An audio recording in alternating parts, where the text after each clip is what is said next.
Hi there, as always Shark Recaps, and today I'm going to explain the 2011 movie War Horse. 1912. A boy named Albert sees the birth of a thoroughbred riding horse and later watches with admiration as the foal grows, running through the fields with its mother. When it grows up, they take him to town to sell him at auction. Albert's father, Ted, comes to buy a workhorse for the farm. But when he saw the young stallion, the man's eyes lit up. He begins to bargain for him with his landlord, though a friend discouraged the man, because this horse has never worked a day. Ted, not wanting to lose to his landlord, hikes the price higher and higher.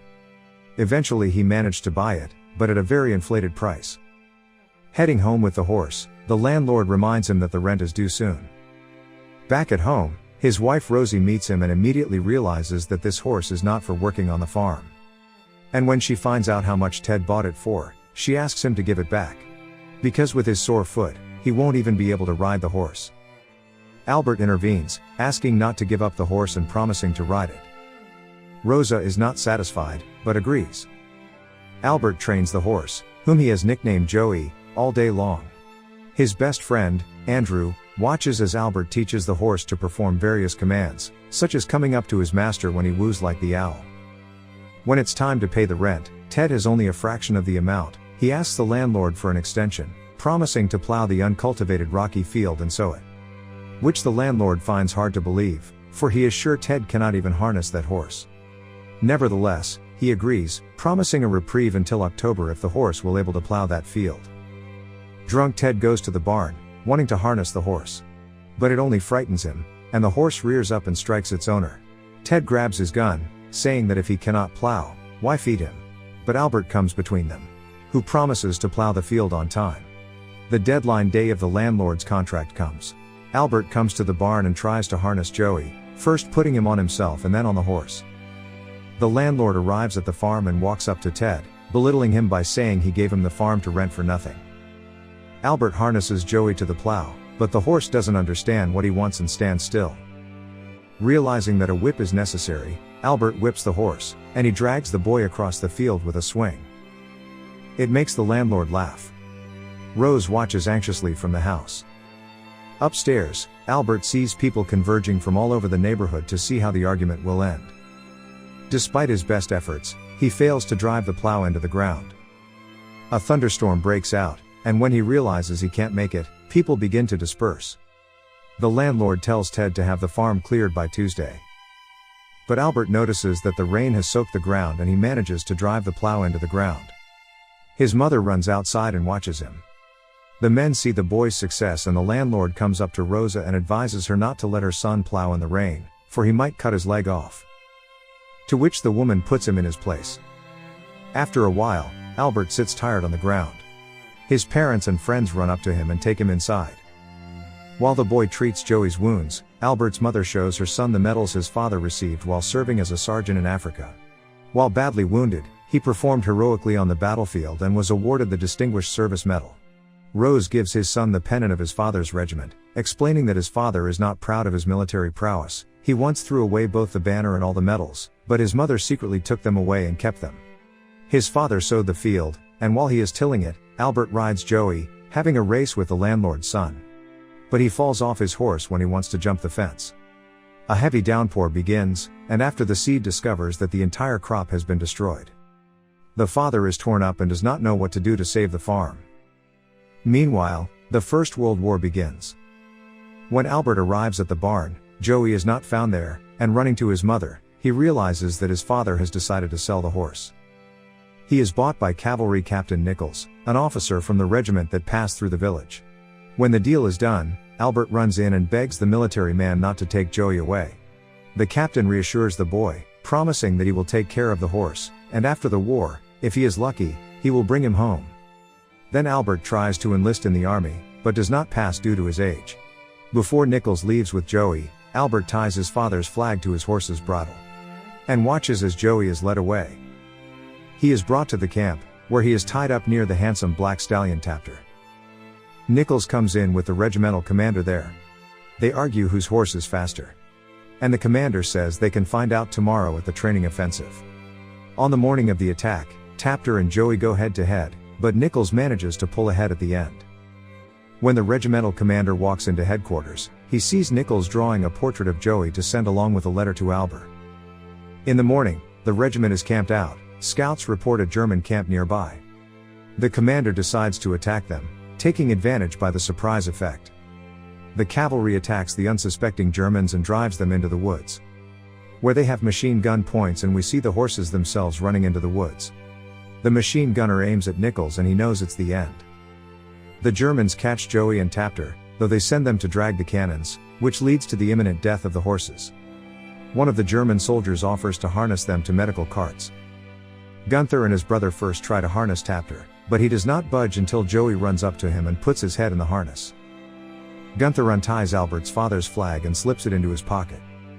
At this time, a letter arrives at the farm from the front.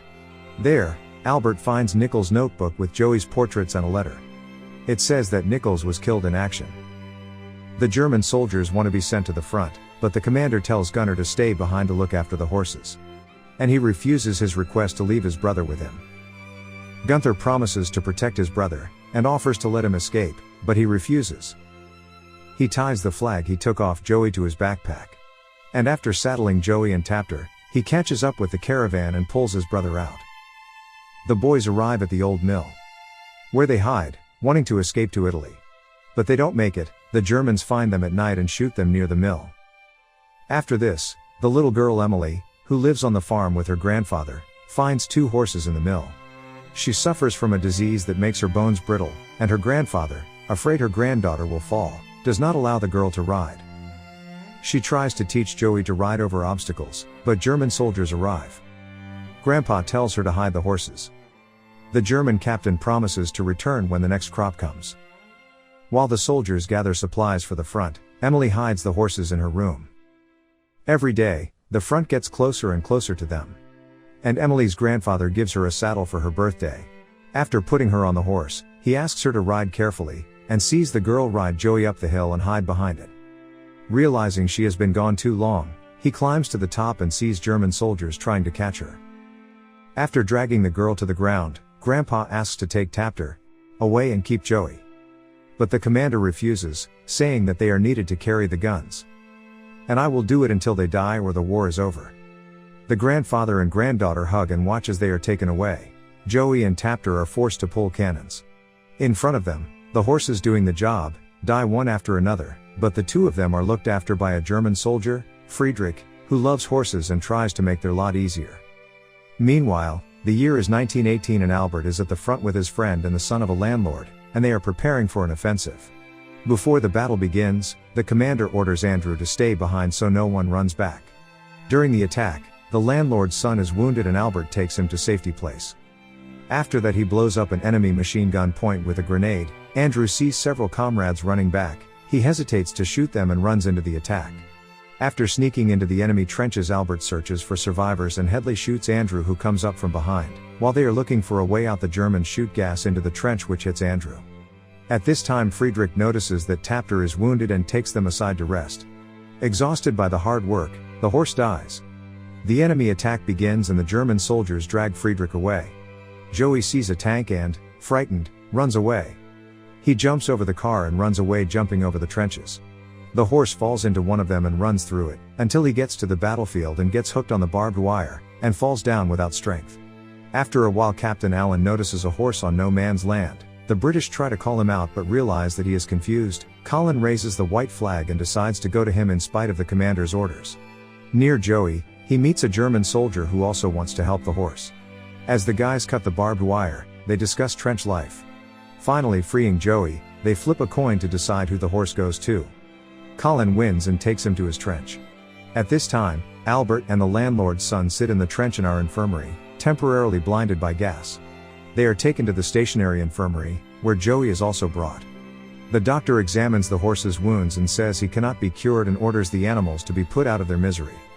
Albert asks what the noise is outside and is told of a miracle horse that survived the line of death. The commander pulls out his gun and aims it at Joey, but the horse hears the sound of an owl hooting. The crowd of soldiers disperses and we see Albert walking toward him. Calling him again, Joey runs up to the guy and Albert tells the doctor it's his horse, pointing to the white stockings on his legs and the diamond on his head, but the doctor doesn't believe him, as he sees that the horse is completely naked. Nicola points out that he is just dirty, and after scrubbing his feet and muzzle, everyone is convinced that the guy is not lying. The doctor promises to cure him no matter what. A couple of days later it is announced that the war is over, but the command has decided to auction off all the horses, despite Albert's requests. Leading Joey out of the barn, Albert was met by a crowd of soldiers who decided to chip in to help him ransom his friend. At the auction, the local butcher raises the bid to £30, more than the entire amount raised by Albert's comrades.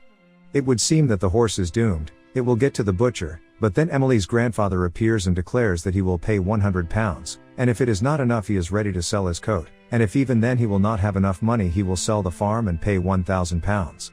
The horse gets him and the old man is about to take away the purchase. Albert catches up with him and asks him to give it to Joey. To which the old man explains that his granddaughter has died and he has walked for 3 days to buy a miracle horse for the sake of her memory, but Joey breaks away and runs to Albert, who is happy that they have both managed to survive. The boy realizes that the horse is no longer his and takes his friend to the old man. He pulls out a shabby standard and asks Albert what it is. He immediately recognizes his father's flag. The old man, convinced that the horse belongs to the young man by right, gives it to Joey along with the flag, taking nothing in return. Joey returns home to his parents together with his master, hugging his mother and coming up to his father gives him the flag. The latter firmly shakes hands with the mature son who has been through the war. Thanks for watching. If you enjoyed my recap, support me by like and subscribing to the channel.